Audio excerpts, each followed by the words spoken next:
కెమెరాలు లేనప్పుడు చిరంజీవి గారి గురించి మీరు ఎంత గొప్పగా చెప్తారంటే, నా బ్రదరయ్యా, నా తమ్ముడయ్యా అంటే మేము వినున్నాం.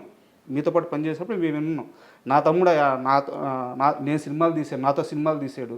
నేను ఇచ్చినప్పుడు రెమ్యునరేషన్ తీసుకున్నాడు. మా అనుబంధం ఇట్లాంటిది. నా స్టూడియోలో ఉండేవాడు.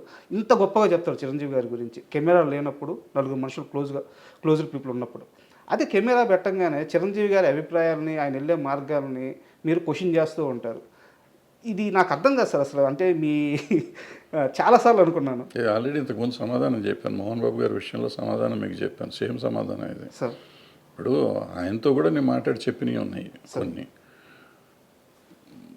ఆ చిరంజీవి గారికి నాకు ఉన్న అనుబంధం అప్పుడు వేరు, ఇప్పుడు వేరు.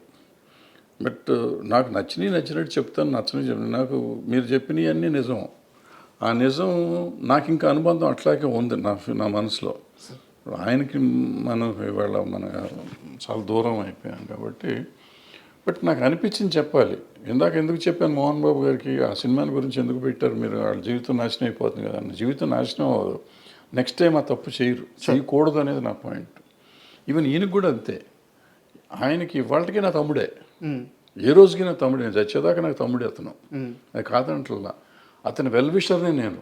వాళ్ళు ఒప్పుకున్నా ఒప్పుకోకపోయినా, నమ్మినా నమ్మకపోయినా ఆయన వెల్ విషర్నే.